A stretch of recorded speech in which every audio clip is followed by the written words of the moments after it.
Hello students, कैसे हो आप सब। लास्ट वीडियो में हमने सर्किल्स के कुछ थ्योरम्स को पढ़ा, कुछ उसकी डेफिनेशंस को पढ़ा, 10.1 एक्सरसाइज भी करी। अब हम 10.2 एक्सरसाइज स्टार्ट करेंगे। 10.2 एक्सरसाइज स्टार्ट करने से पहले हम कुछ उसकी थ्योरम्स को समझेंगे और उसके कुछ टर्म्स को समझेंगे। चलिए स्टार्ट करते हैं आज का वीडियो। वीडियो में आगे जाने से पहले मैं आपसे कहूँगा कि अगर आपने अभी तक मेरा चैनल सब्सक्राइब नहीं किया है, लाइक नहीं किया है, तो प्लीज़ सब्सक्राइब करिए, लाइक करिए और शेयर करिए। चलिए अब हम देखते हैं एक्सरसाइज 10.2 को स्टार्ट करने से पहले हम पहले 10.2 थ्योरम देख लेते हैं। क्या है थ्योरम? है आपकी the length of the tangent drawn from the external point to a circle are equal. कह रहे हैं कि length of tangent drawn from किसी एक्सटर्नल पॉइंट से अगर हम दो टेंजेंट सेम पॉइंट से अगर दो टेंजेंट को हम ड्रॉ करें किसी सर्किल पे, तो उनकी जो लेंथ होगी वो आपस में इक्वल होगी। ये थ्योरम है, ठीक है। हमें ये बताना है। तो प्रूफ करेंगे, कैसे प्रूफ करेंगे इसे भाई? सबसे पहले हमने क्या किया, एक ओ सेंटर का हमने एक सर्किल ले लिया, ठीक है।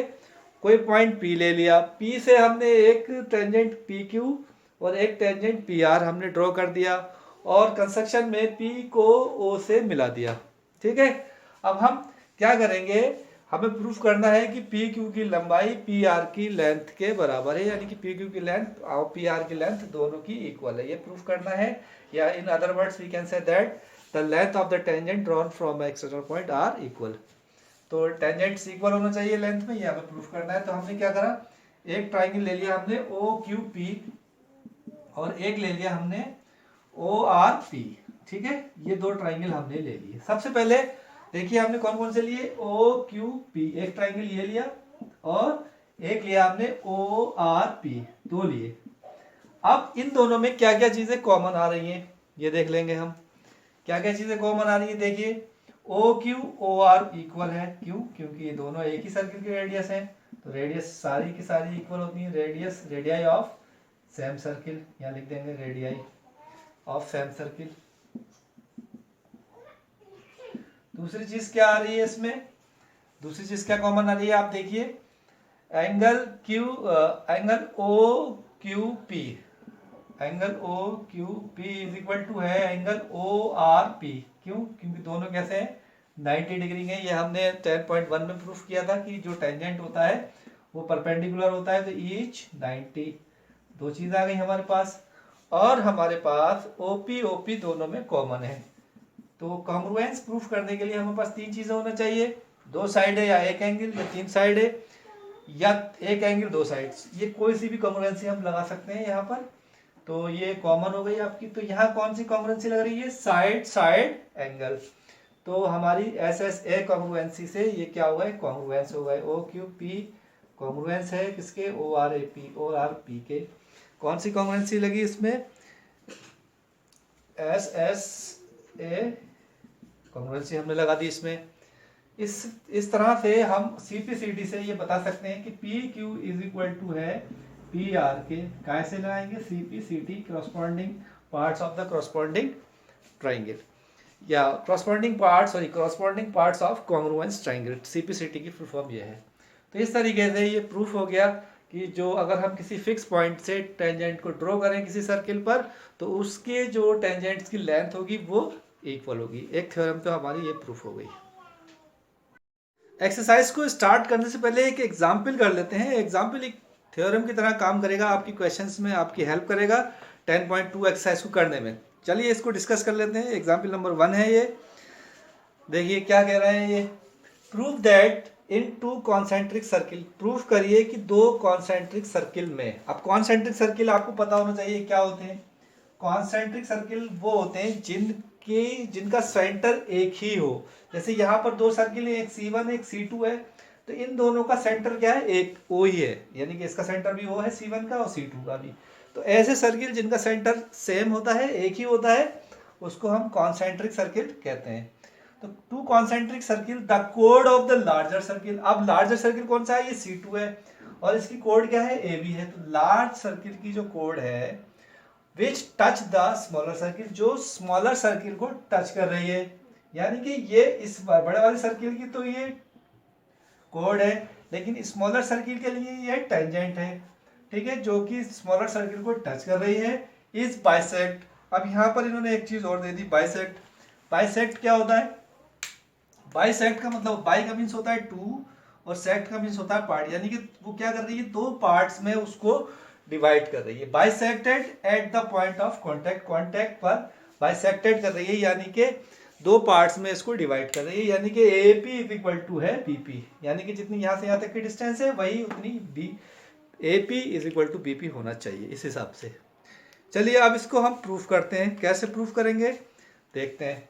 देखिए सॉल्यूशन करते हैं इसका। क्या होगा इसका सॉल्यूशन?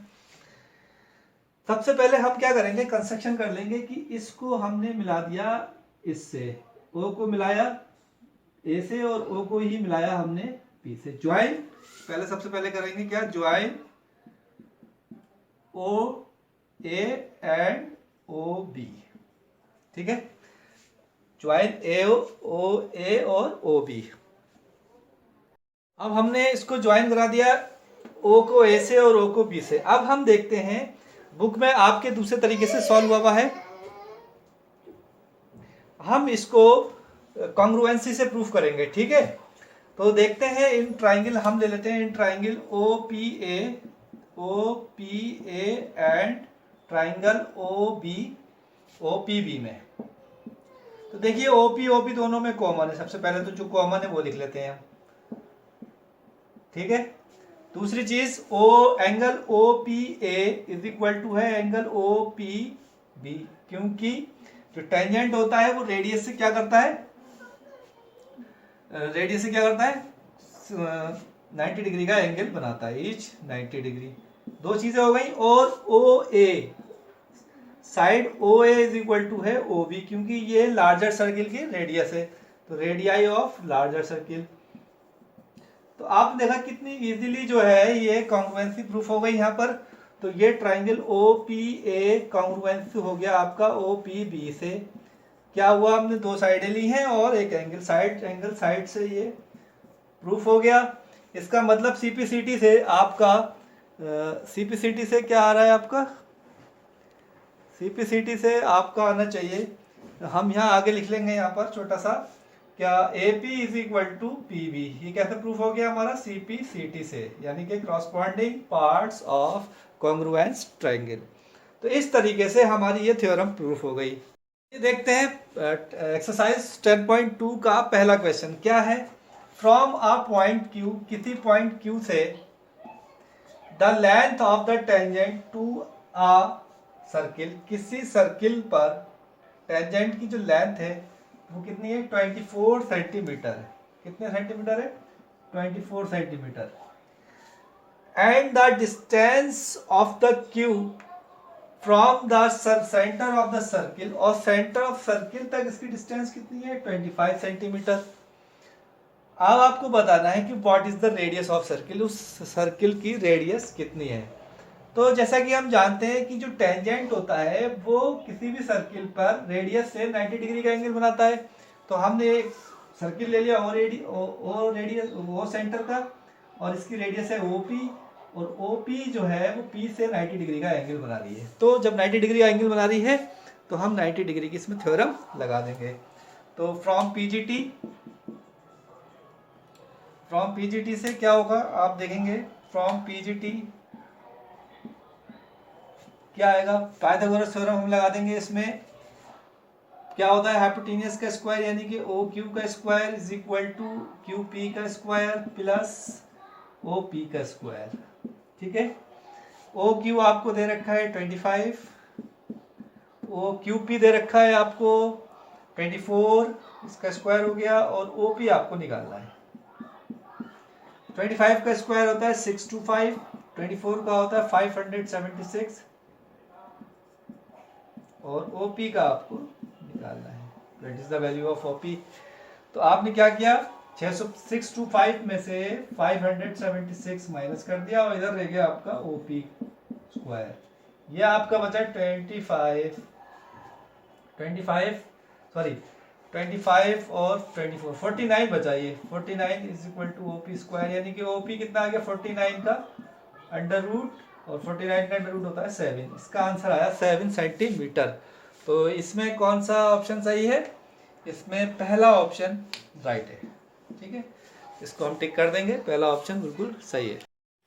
चलिए अब देखते हैं question number 2। In the figure 10.11 if TP and TQ are the two tangent, TP और TQ दो टेंजेंट हैं टू अ सर्किल, किसी सर्किल पर, with a centre O centre पर है, सो दैट POQ 110, POQ जो दिया हुआ है वो आपको 110 दिया हुआ है। Then PTQ is equal to, आपको बताना है कि जो एंगल PTQ होगा, यानी कि ये वाला एंगल जो है ये कितना होगा। ठीक है, जबकि ये आप जानते हैं कि जो टेंजेंट होता है वो रेडियस से कितना डिग्री का एंगल बना लेता है, 90 डिग्री का। तो ये आपका 90 आ गया, ये आपका 90 आ गया। अब आपको बताना है कि टी एंगल कितना होगा। तो हम इसको सिंपल तरीके से कर सकते हैं, क्योंकि ये मल्टीपल चॉइस क्वेश्चन है, डिटेल देने की ज़्यादा ज़रूरत नहीं है इसमें। Angle T plus angle Q, angle P, angle O और एंगल पी, इन सब का सम कितना होगा 360, क्योंकि ये क्या है, एक क्वाड्रिलेटरल है। तो एंगल टी आपको निकालना ही है इसमें। आपका क्यू दे रखा है 90, क्यू हमें पता है 90 होगा। ओ आपका 110 दे रखा है, पी आपका 90 होगा, और ये आपका 360 है ही। इन सबको प्लस कर लिया, 90 290 आ गया। Angle T is equal to 360 minus 290, और आपका आंसर जो आ रहा है वो आ रहा है 70 डिग्री। तो हमारा यहाँ ऑप्शन कौन सा सही है, यानी कि बी ऑप्शन सही है। ये अब हम देखते हैं क्वेश्चन नंबर 3 में। क्वेश्चन नंबर 3 में क्या दिया हुआ है, if the tangent PA and PB from a point P, कोई टेंजेंट है PA और PB किसी पॉइंट P से, to a circle with centre O, किसी सर्किल जिसका सेंटर O है, are inclined to each other at 80 degree, एक दूसरे से 80 डिग्री पर इंक्लाइन कर रहे हैं ये tangent. Then POA is equal to, आपको बताना है POA ये वाला एंगल जो है ये कितने डिग्री का होगा। ठीक है, तो इसके लिए हमें क्या करना होगा, इसका सॉल्यूशन कुछ इस तरीके से होगा कि आपको क्या करना है, एक तो ट्रायंगल ले लेना है POA और एक ले लेना है POB। In right triangle POA and POB, देखिए POA और P, इसमें PA इज इक्वल टू है PB के, क्योंकि टेंजेंट है तो इक्वल होंगे।